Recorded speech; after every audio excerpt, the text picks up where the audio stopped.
scrutiny of the alleged references to Muhammad in the Bible as a prophet, they absolutely have no relation to the prophet of Muhammad, nor prophesy his coming. Muhammad is not mentioned in the Old Testament. Muhammad is not mentioned anywhere in Genesis to Revelation. Muhammad is God's true messenger. That's a joke.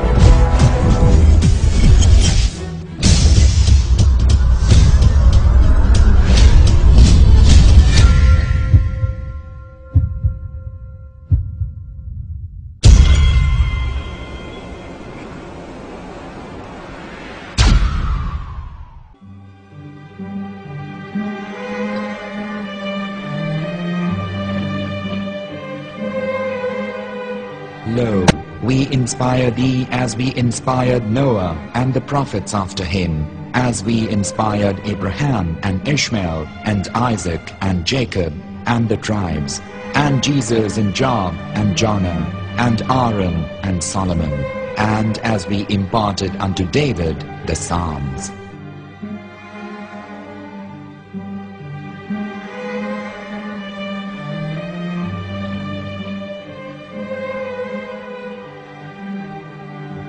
The verse we've just heard is from chapter 4 of the Quran.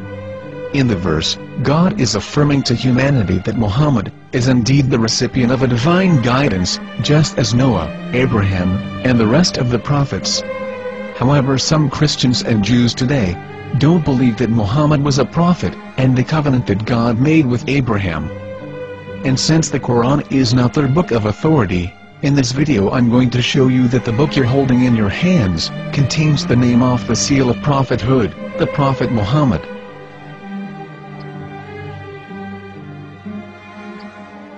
As known, the Old Testament was preserved in the Hebrew language. In the 5th chapter of the Shir HaShirim, which is one of the 5 Megillat or sacred scrolls that are part of the Hebrew Bible, or for short the Song of Solomon, as Christians know it today. That chapter is discussing someone. Jews will say it is discussing Solomon, while Christians will say it is discussing Jesus. Considering this is the Songs of Solomon, it would seem logical that it is discussing Solomon. The verses, describing this mystery man, have the narrator's speech conjugated in the feminine, meaning it is a woman who is describing this man. So it is possible that it is one of Solomon's wives discussing her husband Solomon. However, Christians assert that Jesus is being discussed, and that the chapter is describing a man who was not yet alive at that point. A prophecy.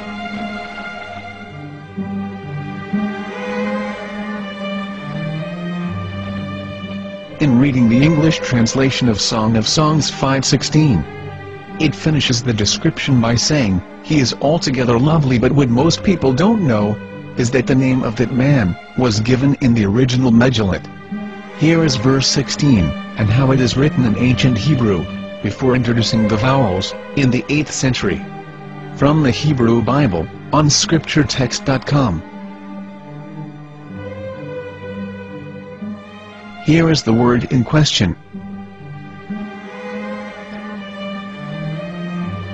This word is made of 4 letters.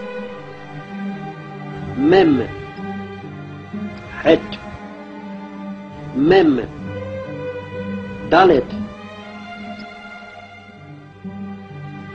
Now when reading the word as it is written in its original form, with no vowels, it can be read as Muhammad, which is the name of the Muslim prophet, or as Mamad with no A after the H.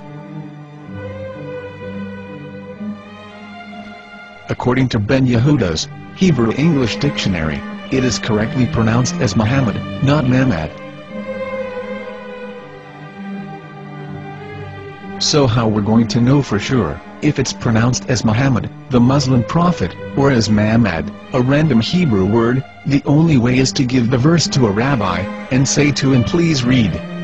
Here is the Song of Songs 5:16, and how it is read by a rabbi from a Hebrew Jewish site. Please notice, the im in Hebrew is a plural of respect.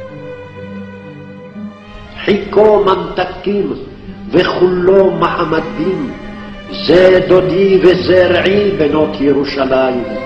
Hiko mantakim וכולו מחמד, מחמד, מחמד, מחמד, מחמד, מחמדים. זה דודי וזרעי בנות ירושלים.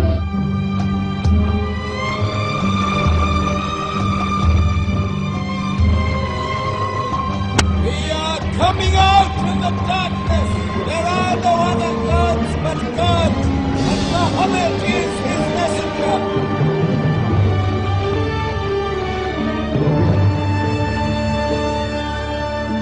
Let the world hear.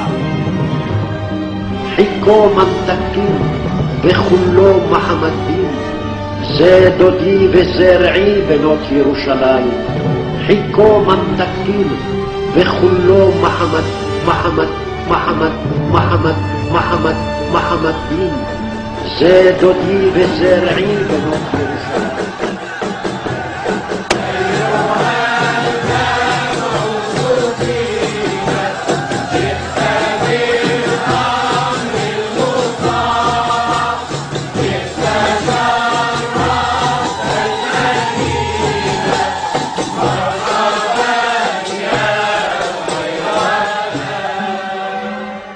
Here is the famous SDL translation tool, which includes a professional human translation as well as an online translation. We're going to copy our Hebrew word of the Song of Songs directly from the Jewish site. It's the same site where you can hear the rabbi reading the verse in Hebrew. All links are in the description. So, we're going to copy the word and paste it and ask, please translate. Are they going to translate the meaning of the name of that person? As the Bible translators did. Which is the praised and the lovely one, or are they going to keep the name as it is? Well, see it yourself. Here is the World Lingo Translator. The result is the same.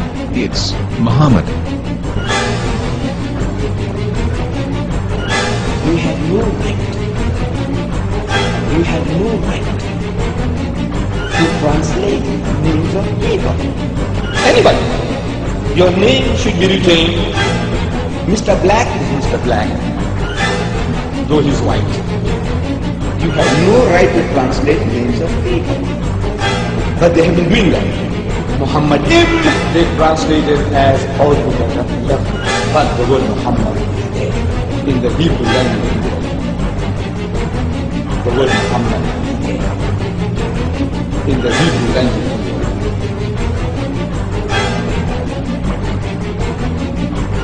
I will tell you a story from my own personal experience. Years ago, I used to spend every Sunday afternoon in a place called Speaker's Corner. And in my years down there, I got to know a Jewish rabbi. He was a very nice man. He used to listen to me, and he was always very polite and talked about Islam in a very nice way. And one day, during one of our conversations after some years, I thought that it was about time I should invite him to Islam. So I said to him, you know, my friend, we have been talking now for many years, and even you have admitted to me that Muhammad is a prophet. So why then do you not embrace Islam? He said to me, we Jews, we never change our religion. I said, but half of the rabbis of Medina became Muslim. He said, that is true, but still, we Jews never change our religion. I thought, what can I say to him? He looked at me and said, listen to me, my friend. God sent to us a prophet Moses, and we didn't even listen to him. Do you think we're going to listen to another prophet after him? From another tribe? From another people? When he said that, I had nothing left to say. He knew that Muhammad was a prophet.